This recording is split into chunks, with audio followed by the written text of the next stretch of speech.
Sedikit mengulang dari part kemarin. Akhirnya, Yeking berhasil. Pesan sistem pun muncul. Diidentifikasi. Penampilannya yang sebenarnya sekarang akan diungkapkan kepada Anda. Kali ini, warna altar yang sebelumnya berwarna merah kehitaman, sekarang telah berubah menjadi biru muda. Pesan sistem muncul. Jang Forge altar. Unik. Reforging limbah menempa tingkat keberhasilan berkurang. Semakin banyak sampah material, semakin tinggi tingkat keberhasilan penempaan. Semakin tinggi kualitas material, semakin tinggi tingkat kegagalan. Yeking mulai tersenyum ketika dia sudah mengetahui masalahnya. Dia tahu kalau sepertinya ini adalah stasiun penempaan yang khusus dirancang untuk sampah. Apakah dia dikutuk oleh dewa sampah atau semacamnya? Semua imbalan yang Yeking dapatkan adalah sampah yang aneh. Setelah itu, muncullah sebuah palu Thor dari dalam altar penempaan. Palu itu berada di kelas unik, penempaan ulang limbah. Tingkat keberhasilan penempaan menurun. Semakin banyak sampah material, semakin tinggi tingkat keberhasilan penempaan. Semakin tinggi kualitas material, semakin tinggi pula tingkat kegagalannya. Setelah melihat pesan sistem itu, Yeking tahu jika dia hanya dapat menempa peralatan rongsokan saja, maka fitur ini mungkin benar-benar menjadi keunggulannya. Karena pengaturan aneh di mana hanya sampah yang akan berhasil jika ditempa, jadi Yeking akan mencoba memasukkan sampah ke dalam altar. Untuk percobaan pertamanya, kali ini Yeking mencoba memasukkan sampah pedang panjang. Pedang itu penuh bekas luka dari perjalanan waktu, tergeletak diam di medan perang yang sepi, dikelilingi oleh bunga-bunga layu dan kenangan yang tak ada habisnya. Kerusakan ada di angka 5, memerlukan level 1. Kemudian Yeking menghancurkan pedang itu dengan palu dan dia pun akhirnya berhasil. Pesan sistem mengatakan jika penempaannya telah berhasil. Yeking pun akhirnya berhasil mendapatkan Eclipse, sebuah pedang panjang dengan kelas unik. Bilahnya seperti langit malam. Legenda mengatakan bahwa pedang itu ditempa dari awal yang hilang. Pedang itu memancarkan cahaya redup dalam kegelapan, dan kegelapan redup dalam cahaya. Kerusakan yang ditimbulkan berada pada angka 422. Pedang itu juga memiliki beberapa skill, yaitu Flame Enchantment, Shadow Enchantment, baju besi cair, dan ketahanan elemen. Memerlukan level 32 untuk bisa menggunakannya. Yeking sangat terkejut bahwa dia berhasil mendapatkan peralatan unik. Bahkan itu adalah barang koleksi yang satu-satunya ada di dunia. Dan dibuat dengan menempa ulang sepotong rongsokan pedang panjang. Altar penempaan rongsokan ini benar-benar artefak ilahi. Kali ini, Yeking benar-benar mendapatkan harta karun yang sangat bagus. Sembari tersenyum, dia telah memikirkan langkah selanjutnya. Dengan jumlah peralatan rongsokan yang cukup banyak ini di inventarisnya, Yeking merasa kalau dia seperti memiliki mesin cetak uang sendiri. "Wah, ayo mulai mencetak!" teriak Yeking sembari mulai menempa peralatan lainnya. Benar saja, pesan sistem pun kembali muncul dan mengatakan jika penempaannya telah berhasil. Kali ini, equipment yang berhasil ditempa adalah Nexong Unique Lobo. Busur ini berbentuk seperti harpa yang cantik dengan tali busur yang lembut seperti sutra, yang dapat memainkan musik yang bergerak di malam hari. Ketika pemburu elf muda menarik tali busur, alunan musik terdengar seperti bisikan bintang yang langsung membangkitkan kekuatan alam. Kerusakan yang ditimbulkan sebesar 397. Bisikan hati. Busur ini menembakkan anak panah ajaib yang tak terlihat yang menyebabkan kerusakan sonik. memerlukan level 29 untuk menggunakannya.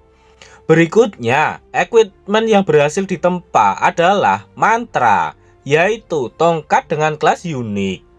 Tongkat ini terbuat dari akar pohon kuno dan kristal keras di atasnya. Gagang kayunya diukir dengan kebijaksanaan kuno dan ramalan leluhur raksasa. Raksasa berkepala dua percaya bahwa ia dapat berkomunikasi dengan alam dengan melambaikan tongkat ini. Tetapi tentu saja, biasanya berakhir dengan memukul kepala lainnya. Kerusakan yang ditimbulkan adalah 400. Pukulan enchantment, kerusakan magic ditambahkan keserangan fisik. Semakin tinggi statistik kecerdasan pemegangnya, semakin tinggi pula kerusakannya. Memerlukan level 30 untuk dapat menggunakannya. Berikutnya adalah Thunder, sebuah palu dengan kelas unik. Palu ini ditempa oleh kurcaci abis dan mengandung esensi guntur dan kilat. Ia dapat memanggil badai dan kilat dalam pertempuran. Sekali dilemparkan, ia dapat berubah menjadi sambaran petir, menghilangkan sepenuhnya seperti guntur. Kerusakan yang dihasilkan mencapai 577. Lightning Enchantment.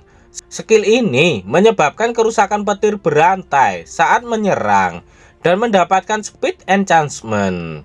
Memerlukan level 41 untuk dapat menggunakannya. Pesan sistem yang memberitahukan bahwa penempaan telah berhasil terus saja bermunculan hingga semua equipment sampah sudah habis ditempa semua. Setelah selesai, Yeking duduk dan mengatakan jika peralatan rongsokan semuanya telah habis dan yang bukan rongsokan telah diubah menjadi poin atribut. Jika dihitung sekarang, sepertinya Yeking telah menempa lusinan peralatan unik. Pesan sistem muncul yang memberitahukan bahwa Yeking telah mencapai level 1 Scavenger. Setelah membaca pesan dari sistem, Yeking akhirnya tahu kalau jika dia tidak menghabisi monster, Yeking masih bisa mendapatkan poin pengalaman dari menempa equipment dengan kemampuannya sendiri. Yeking telah melewati tahap pertama yang paling sulit untuk menjadi pemegang pekerjaan. Yeking senang karena pekerjaan pertamanya telah selesai. Dan yang tersisa adalah mencari tahu bagaimana mengubah perlengkapan ini menjadi uang tunai dengan lisensi pemburu baru yang baru saja dia dapatkan. Panel kembali ke balai lelang. Sembari tersenyum lebar, petugas lelang itu bertanya dari mana perlengkapan Yeking itu berasal. Yeking mengatakan kalau dia sebelumnya sudah bilang kalau dia adalah seorang kolektor. Bahkan jika dia hanya level 1, Yeking masih bisa mengumpulkan beberapa barang yang berkualitas tinggi. Dalam hati Yeking, jika aku mengatakan bahwa aku membuatnya sendiri, aku hanya akan mengundang masalah yang tidak perlu. Masih tersenyum lebar, petugas lelang itu membenarkannya. Dia mengatakan jika tentu saja tidak ada yang salah dengan apa yang Yeking katakan. Kolektor tidak dibagi menjadi level tinggi dan rendah, hanya selera tinggi dan rendah. Faktanya, Yeking bisa mengeluarkan koleksi yang sangat kuat dengan kekuatannya. Yeking mengangkat jarinya ke atas dan akan mengeluarkan sesuatu. Yeking mengatakan jika dia masih punya beberapa barang di sini. Jadi jika harga lelangnya sesuai, petugas lelang itu juga bisa banyak mendapatkan komisi. Setelah itu, dari ruang penyimpanan equipment milik Yeking, muncullah banyak kartu equipment yang langsung membuat petugas lelang itu sangat kegirangan. Walaupun equipment Yeking itu adalah equipment kelas tinggi, namun alat pengukur itu tetap saja mengatakan jika equipment itu berkualitas 0.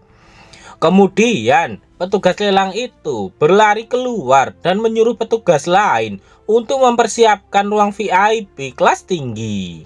Selain itu, petugas lelang itu juga menyuruh untuk mempersiapkan juga induksi VIP Platinum.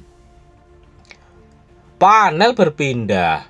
Terlihat Yeking berjalan di sebuah ruangan yang sangat luas.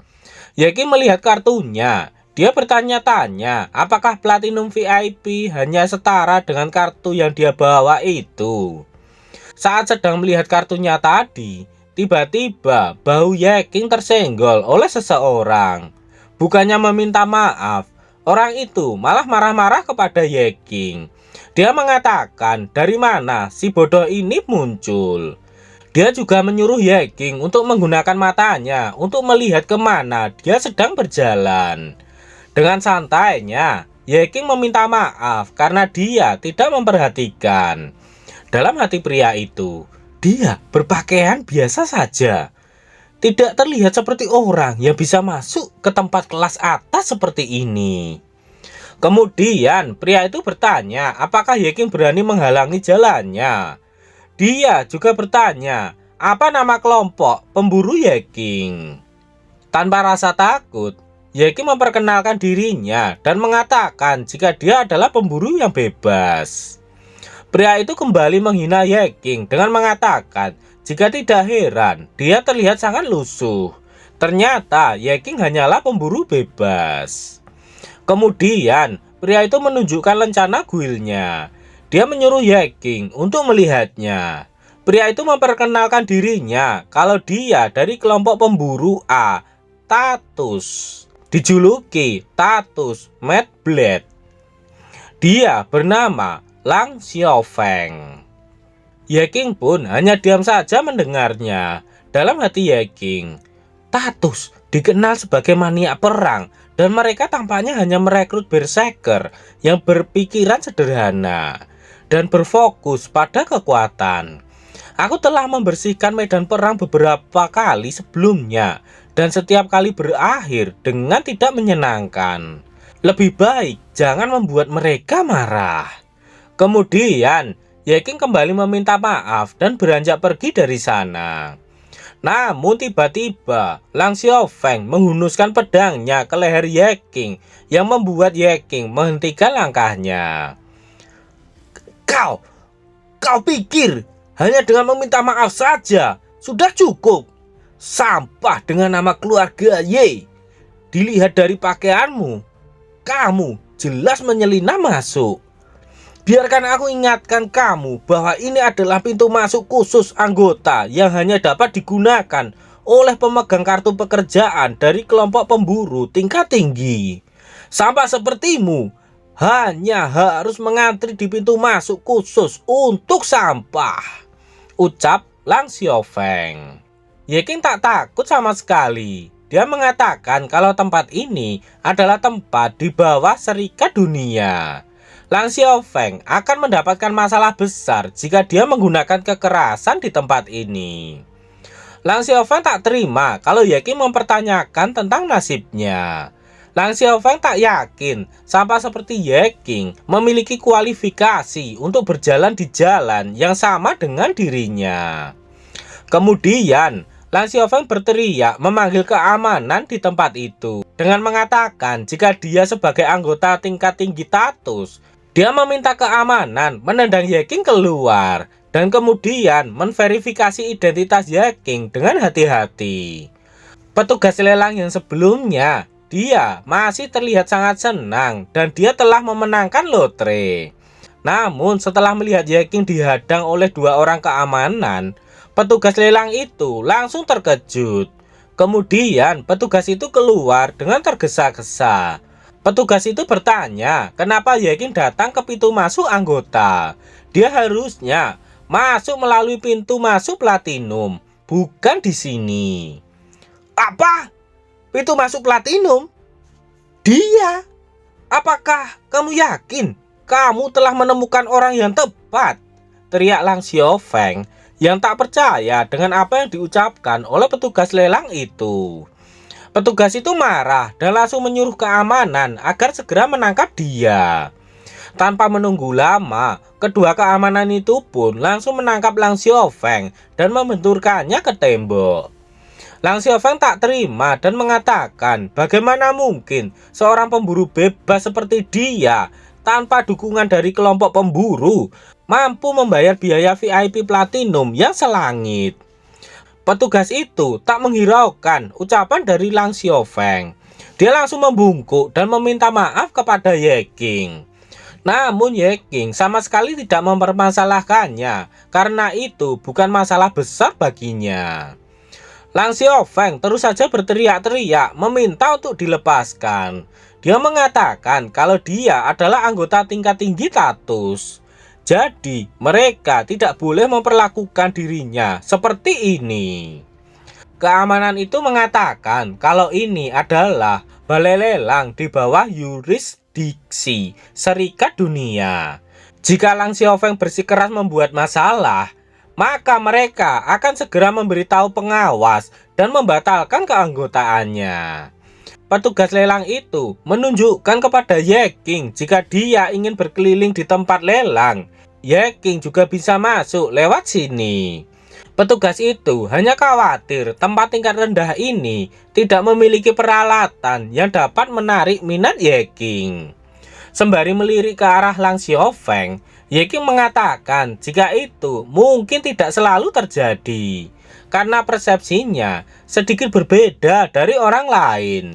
Siapa tahu, mungkin dia akan menemukan harta karun di antara yang semua orang anggap sampah di sana. Sembari menunjukkan jalannya, petugas lelang itu membenarkan ucapan dari Ye Qing dan mempersilahkan Ye Qing untuk melewati jalan yang dia tunjukkan. Apakah yang akan terjadi selanjutnya? Nantikan kelanjutannya di part berikutnya.